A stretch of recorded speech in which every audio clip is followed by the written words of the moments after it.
Okay. Good morning. Testing and case investigation are two of the most important things that we can do to effectively manage virus activity in the state of Iowa. Through testing, we're able to identify and isolate positive cases as well as help Iowans recover. We're able to conduct case investigations to trace contacts and determine the scope of the virus in communities across Iowa, and also deploy mitigation strategies with precision to quickly contain and manage virus activity, which is key to our efforts to responsibly balance the health and livelihood of Iowans and our state's economy. And I am really proud of the efforts being made to ensure that testing is available for Iowans when and where they need it. We've provided testing supplies for surveillance testing of residents and staff at our long-term care facilities across the state that requested it.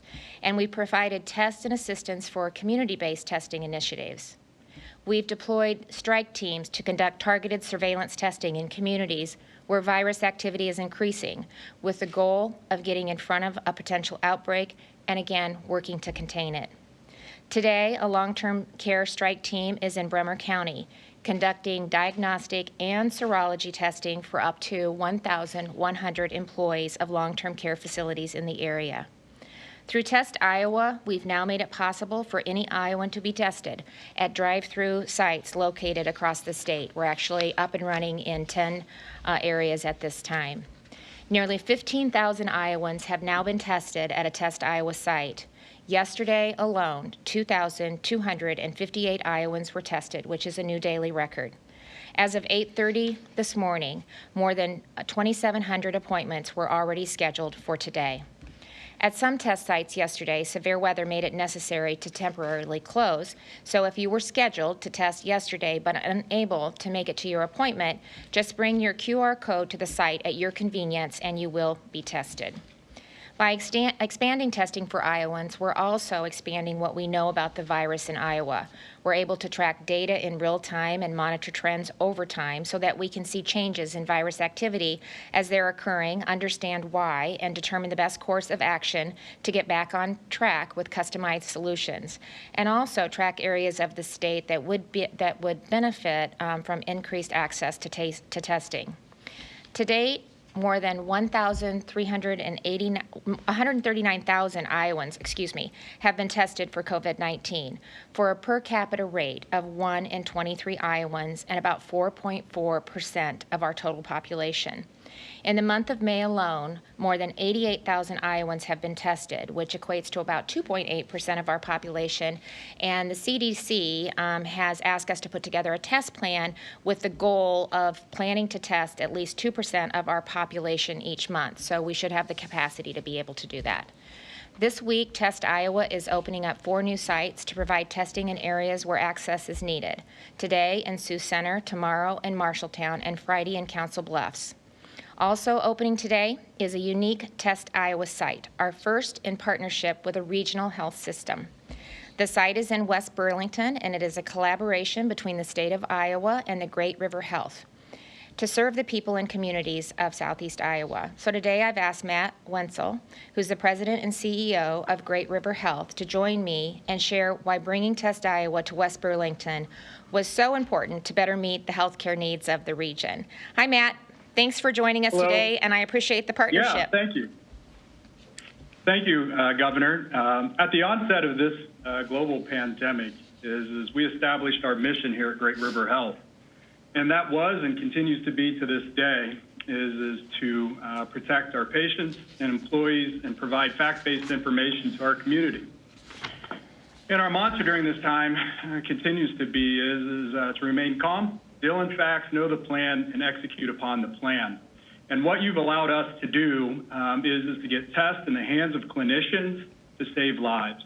At the beginning of this is we established a drive-through site, but couldn't get it up and running because we didn't have the test. And we were reaching out to people. And fortunately I was able to get connected with Senator Tom Green. And Senator Green, as we both know, very diligent.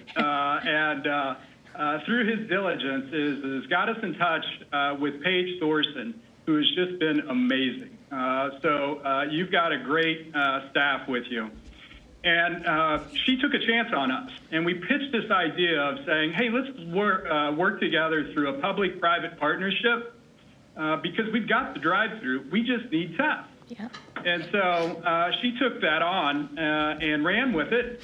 And what should have been months is days to get tests in the hands of the clinicians. So I want to thank Tom Green, Senator Green.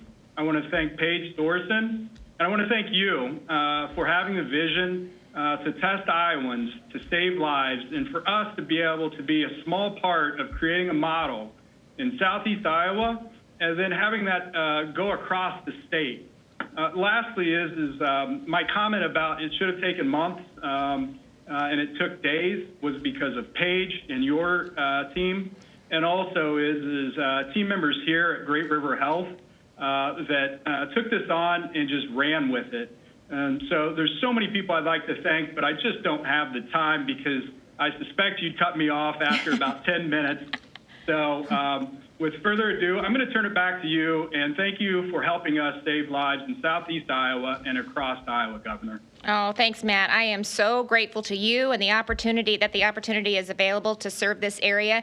It really fits very well with our Test Iowa sites for individuals that are going on to Test Iowa, taking the assessment and wanting the opportunity to be tested. To be able to set up these clinic sites in other areas where we don't have the drive-through test-up sites is critical. And you have been reaching out and been asking for the opportunity to do this, so I really appreciate it. And you're right, I have an incredible team that's working hard every single day to really help facilitate the requests that we're getting from partners across the state. So shout out to my team, as always, the Department of Public Health, and to the private sector for stepping up and providing these opportunities to Iowans in their area. And this is something that we can replicate across the state. So I'm guessing Paige is going to be just a little bit more busier now once we see what we can do. And really, we're working on this. This is something we can replicate across the state. So thanks for being a part of that and showing others in the state of Iowa what we can do. So just a reminder, though, for Iowans that are living in or near Sioux County, Marshall, Potawatomi, where the other new Test Iowa sites are opening up this week, in order to be tested, you first have to take the assessment at the Test Iowa at testiowa.com to schedule an appointment. Since opening the test criteria up to any Iowan who wants to be tested, appointments are filling up fast at all of our Test Iowa locations, and that's reflective of the numbers that I talked about earlier. So if you aren't able to immediately schedule an appointment at the site nearest you, please be patient. You'll receive an email when more appointments are open in your area. So we're continuing to monitor that. We're trying to open up additional slots, but if you can't get in, be patient. We'll get an email to you and let you know when some more opportunities open up. Access to testing in communities across the state, again, is critical to ensure Iowans have the opportunity to be tested if and when they need it. While it isn't possible to open a Test Iowa site or send strike teams to every county, it is possible, again, to partner in unique ways by leveraging state, county, and local resources to serve the needs of surrounding communities. And Wright County is a great example of how this can work really well. Sandy McGrath is a registered nurse with Wright County Public Health, an epidemiologist, and she just also happens to be the mayor of Eagle Grove. So multitasker there, Sandy. She's been working collaboratively with their local hospitals to provide support and assistance to surrounding healthcare providers and businesses during this pandemic. And I've talked frequently with Sandy, and I've asked Sandy to join me today to talk about the things that she's done to increase COVID-19 awareness and testing in the communities that she serves, and really the partnerships that have been made possible. So it's good to see you, Sandy. Thanks for joining today, and I appreciate you taking the time to really update Iowans on the good work that you're doing in Wright County. Good morning, and thank you for allowing me to speak this morning. I want to start out with thanking our Wright County Board of Health, our Wright County Board of Supervisors, for gearing up in December and monitoring the movement of COVID. So our Board of Health has been more than supportive, along with the supervisors, in starting our partnership.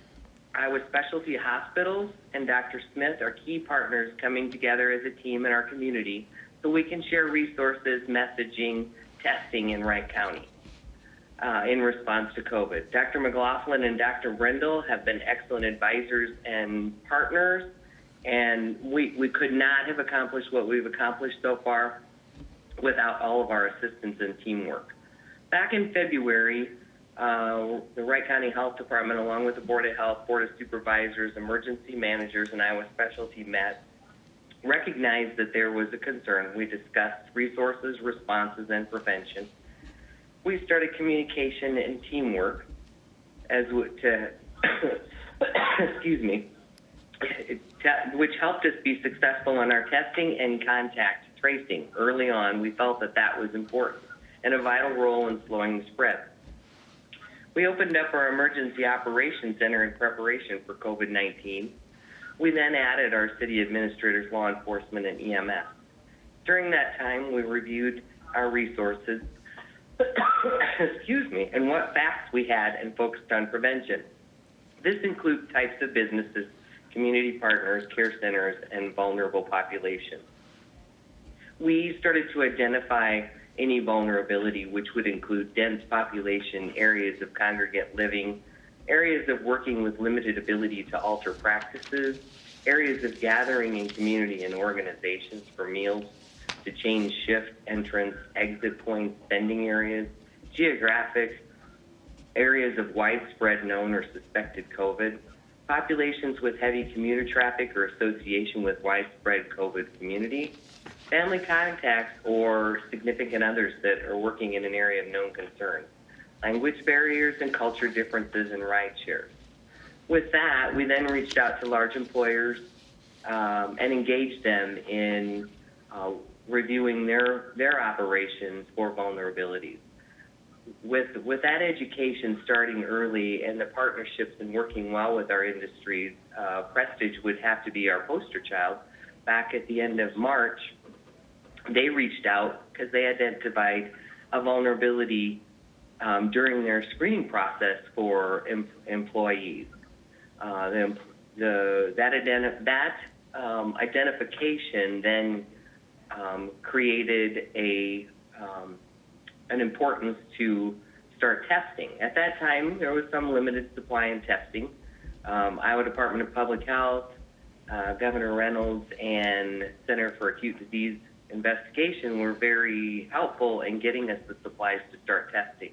Our community, with the assistance, our public health, with the assistance of Iowa Especially, was able to test 900 employees within 2 days. Prestige is a very community-oriented business. Their employees were very cooperative and also supportive of control measures. This was a success story as it kept that operation going at the time. We then moved on to and continued to do surveillance and work with other businesses. With the addition and the ability to get test supplies, we have completed all of our nursing home employee testing, as that would be an invulnerability since the nursing homes are doing an excellent job at keeping our loved ones safe. The vulnerable portion there would be the employees moving out. So we have assisted, we've completed our local nursing homes and have reached out to our surrounding counties and other counties to assist them, whether it be because they had a concern or a potential concern, or they just needed that routine surveillance. Our hopes is to keep that maintained, get everybody to a comfortable point where that routine surveillance can be ongoing until we find a better solution to what our response is to COVID. Iowa Specialty has been a great partner since they also have a rapid response team that is similar. We partner up, we split up, we go where we need to and where we need to be asked. We are part of a service area region that is also more than supportive on adding team members if needed. Currently, you're seeing numbers increase in Wright County. We continue to do that surveillance. Like if I don't kick the rocks to avoid a landslide, that's not being proactive. So I'm out there testing, watching for those vulnerabilities. Sometimes it's not the best thing when we start seeing the numbers go up. That just means that we're paying attention. We've got the testing supplies, and we'll continue to do that. So as what can we summarize this with? What is happening? We have COVID-19. It's droplet circulated in our communities. We need to recognize that. What can we do to move forward? We need to continue to test. We need to do surveillance. We appreciate having that availability and for the testing supplies. We as citizens need to follow our droplet precautions using our face covering, hand washing, social distancing, and avoiding risky behavior. We may all feel very strong and be able to get past COVID, but to this date, I haven't been able to find my expiration date or whether I have any risk of surviving it. So let's, for the future, continue to do our prevention, continue to test, do that surveillance, and move forward as we find our new norm. Thank you. Oh, thanks, Sandy. I just really appreciate you taking the time. I know you are incredibly busy. I believe you had a tornado touchdown yesterday. Is that right? In the midst of all of this at Eagle Grove. So I just appreciate the proactive measures that you've put in place, as you said, resource, response, and prevention, working collectively with the public health, the Board of Supervisors, and your business partners, and of course, Iowa Specialty Healthcare. You have been a role model from the very beginning, and so I appreciate all that you and your team are doing, and we look forward to continuing to partner with you as we move forward. So keep up the great work, and again, thanks for taking the time to really talk to Iowans and let them know what you're doing, what we can do at the county level in partnership with the local and state. So thanks again. Have a great day. Keep up the great work. Yes, thanks. All right, thank you. So in closing today, I want to also take a moment to thank Hy-Vee and Fairway stores across Iowa for, again, working with our team and the Department of Public Health to distribute over 100,000 cloth face masks in their stores for customers who may not have one.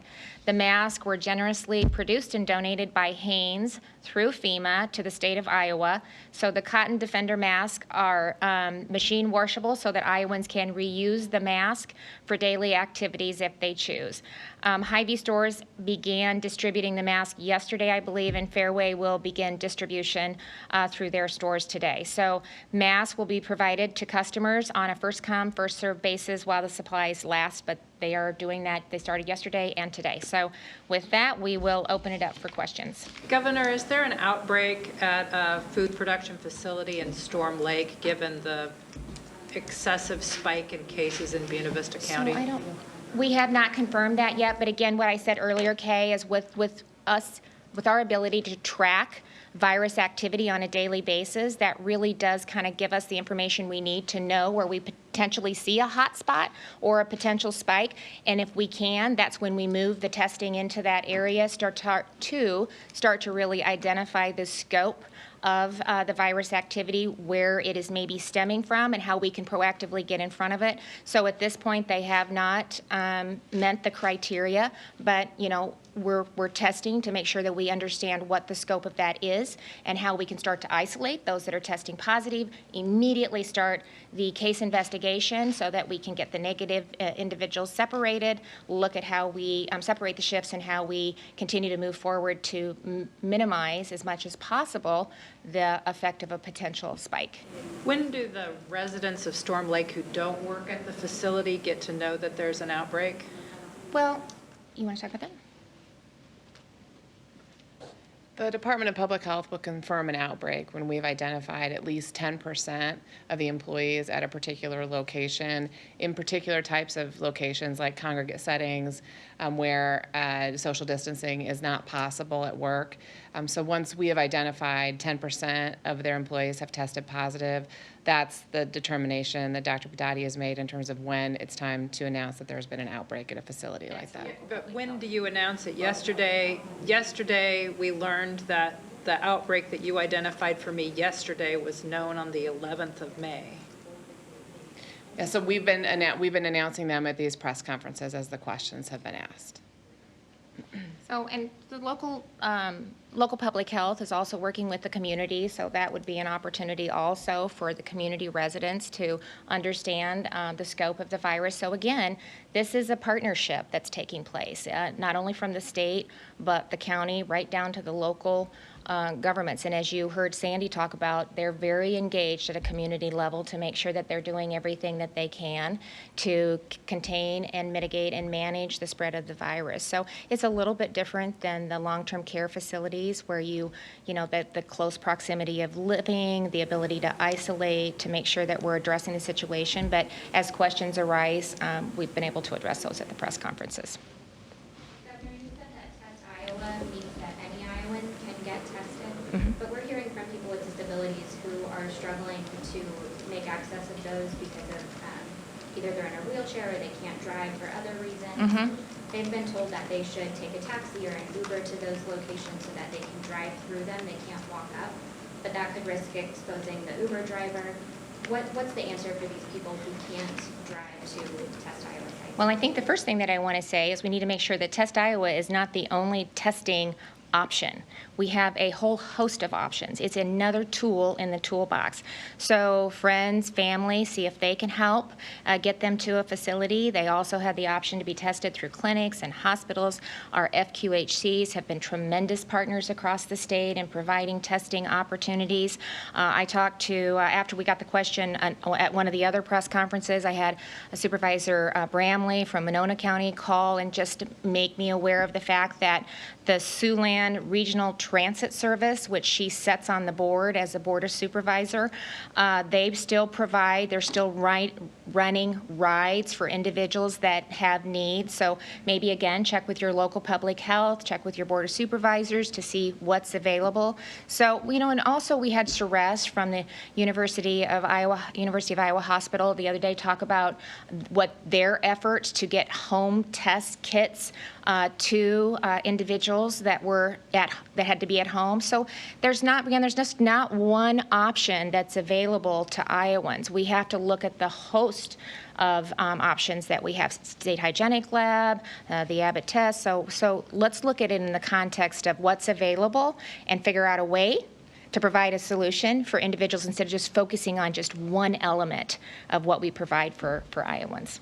Governor, when do you project Test Iowa meeting that threshold of 3,000 tests per day? Obviously, we keep creeping up, but when? Well, I think we're doing pretty close. I think we've had over 88,000 Iowans that have been tested in the month of May. We've hit capacity for the last 3 days in Polk County. I think, what did I say in my remarks? We hit another high scheduled today. So we're there. I think the other day I said that the State Hygienic Lab, well, we were just 93 short of meeting the capacity of 5,000. So as we continue to build out the testing options, as well as really continuing our process improvement, we're actually there. So we have the capacity, and we're continuing to see Iowans use it. And I think, you know, we are there basically, and we'll be there, continue to be there, or have the opportunity to be there moving forward. Governor, is it, or Sarah maybe perhaps, is it feasible to do large-scale serology testing in the same way that Test Iowa is being done? Is that something that's being considered? Is it It's possible? harder, but, you know, I mean, we've done it at our facilities. Right. So the governor just mentioned we have done serology testing at some of our larger surveillance testing sites. I think that right now we're working with the lab to validate a serology test that might not require as extensive of a blood draw. It might be a finger prick test, which would make the ability to make serology more widely available a little bit easier in terms of staffing, because we wouldn't necessarily need phlebotomists to be able to do all those blood draws. So we're working continually to make additional testing methods available, and our hope is that a new type of serology test that would involve a finger prick as opposed to a blood draw might be available to us sometime soon. I mean, just every day we're learning new types. They're looking at a saliva test right now. We've got companies that are working on that. So this is going to continue to be a fluid situation, and it's going to continue to evolve, and we're going to continue to be able to provide additional resources to individuals who might have a hard time getting to a Test Iowa site. So every day we're learning more, and they're bringing out, providing additional ways that we can test for COVID-19, and that's encouraging. That's a positive thing. We're going to go to Channel 5 on the phone.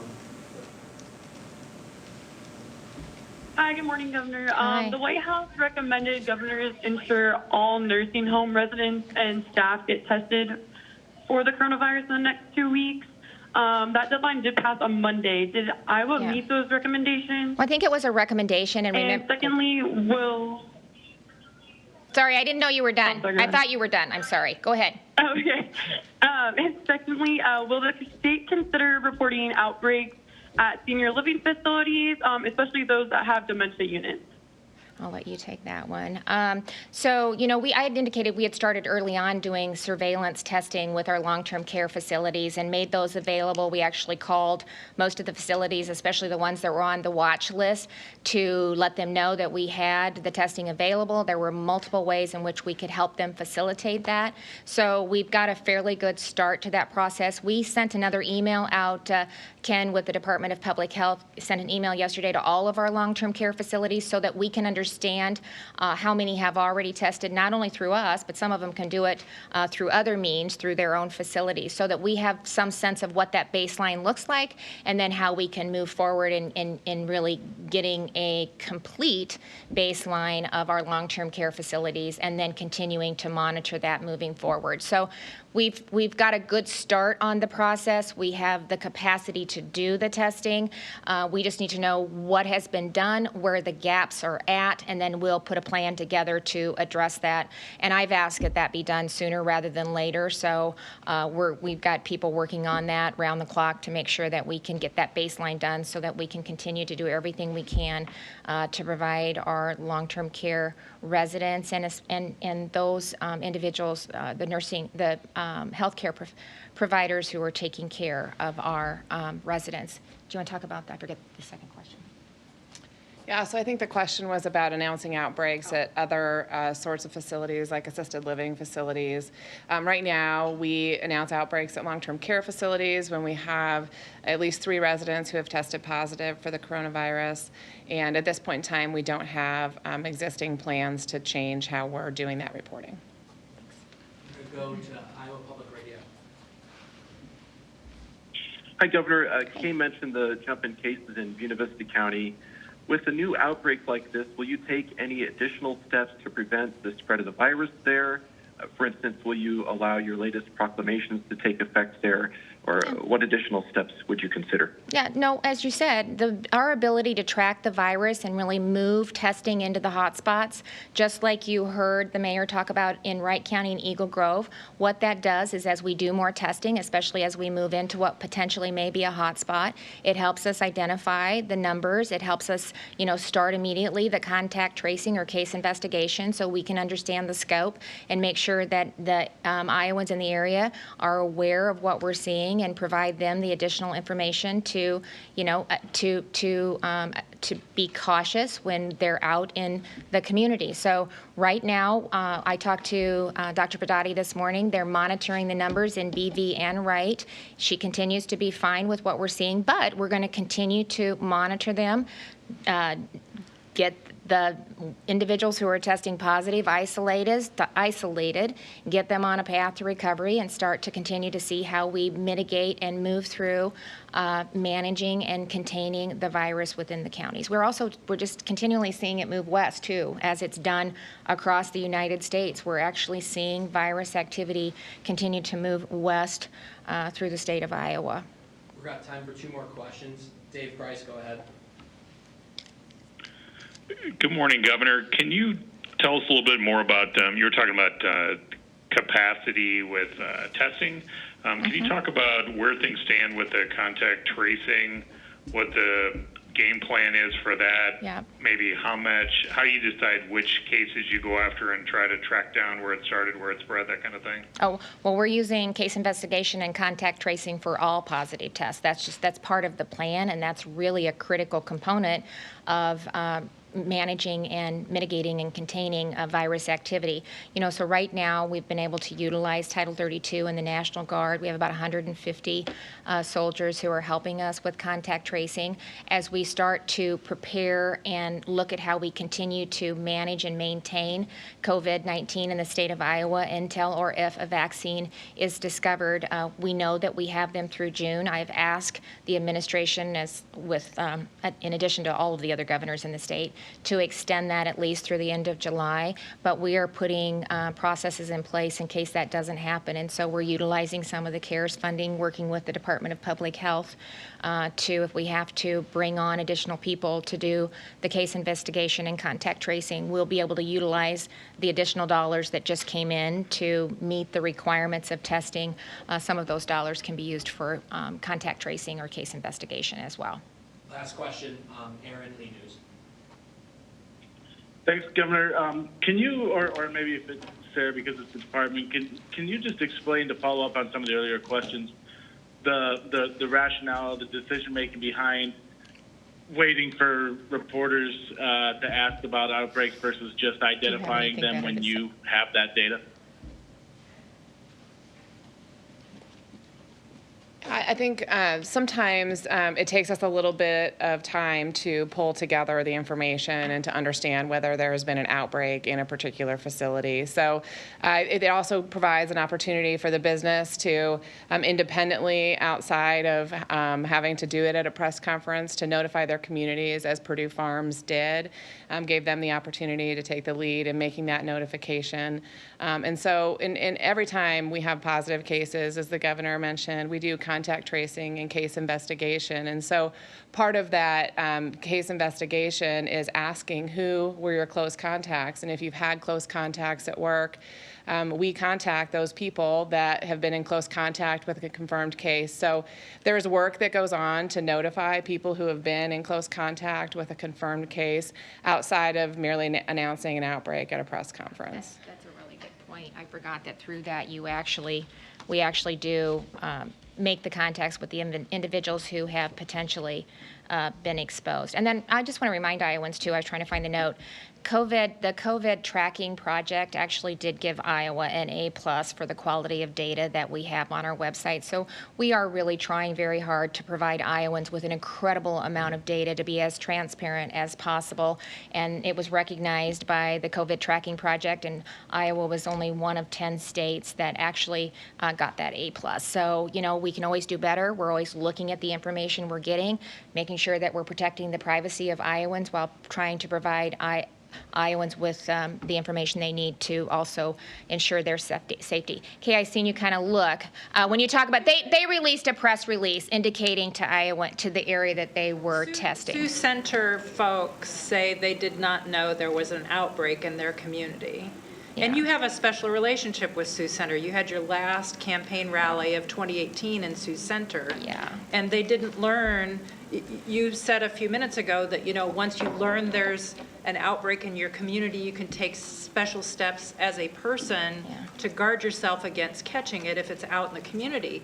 How were people in Sioux Center to know if they didn't know there was an outbreak? I think a lot of, to Sarah's point, a lot of the contact tracing that they're doing, and first of all, I want to just clarify, I have a special relationship with all Iowans. It's not any particular county, and this certainly isn't about that. It is about working hard every single day with an incredible team and an incredible number of state employees that are working 7 days a week.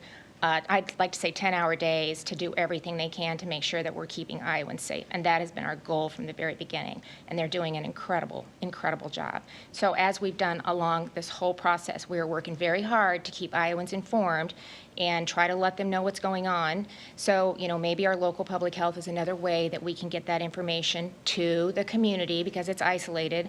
Our business partners are trying to be proactive to let not only their employees know that they have a safe environment to work in and they want to ensure them and provide the confidence to them to come to work in a safe environment, but it's also their partners in the community. So they take that responsibility very serious too. So it's all of us working together to try to make sure that we're keeping Iowans informed.